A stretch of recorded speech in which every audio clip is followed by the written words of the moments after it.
Hey everyone, welcome to week two. Great job getting through week one. That's always the hardest part of the course. So onwards and upwards. So this week's assignment is going to build off of some of the ideas that we explored in week one. And I'll give you a little bit of detail about that. But before I do, just in general, just one quick thing of housekeeping is just again remember the discussion norms that I published previously and talked about in that video, where we talk about try and do your best to get on the board by day 3 for your initial post. Try and pace things out evenly throughout the week. Try and incorporate some outside references if you can. That's always good for top points and continue along with the great dialogue that I saw in week one. So we're off to a great start. And again, um, pretty much all of you are seasoned students at this point, so I know you've done this before. So just keep up the good work. So on to the assignment for week two.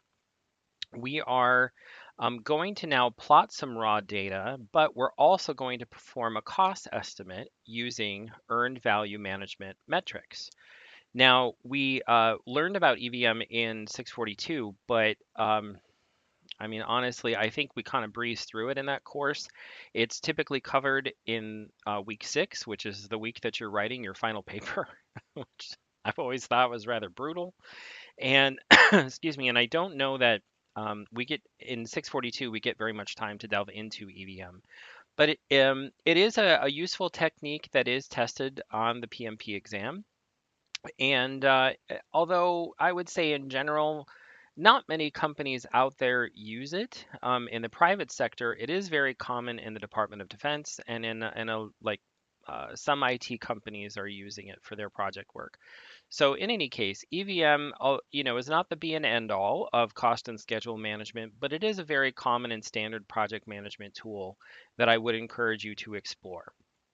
So, as I said, so this week you're going to take the raw data and use your knowledge of EVM to suggest where the project is headed cost wise and talk about that in your write up.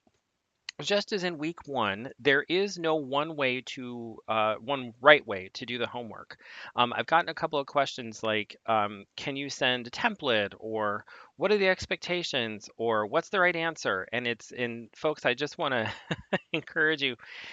I would try to think about it differently than that, because I don't think that's the right way to go about the assignment. So much of this, as it is in real life, is taking data and making sense of it for an audience. There are certainly stronger ways to do that than others, but no one person out there is going to do it twice or do it the same way as somebody else.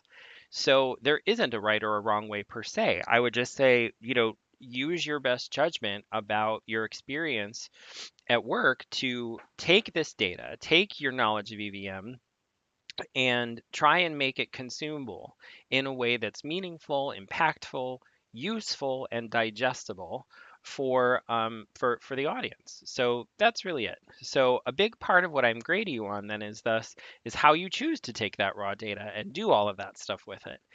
It's really up to you what data you want to present and how you do so. But again, just remember what we learned in week one and try and apply it here. Um, the best examples I would say that I saw had a very thorough and compelling discussion about like where are we in the project? How did we get here? Where are we headed? The good, bad, or the ugly, as they say, and what can we do about it? I think if you think about those types of questions as you're doing this assignment, it will not only serve you well here, it will also serve you well in week 3. And there go the cats again. So yeah, it'll serve you well in week 3. So the only other tidbit is again APA format. Try and exercise that as much as you can. I'm not grading like harshly for APA violations in the assignments, but as I said earlier, I will in the final paper because I'm required to. So I would encourage you to get as much practice using APA formatting and style as you can now during the assignments.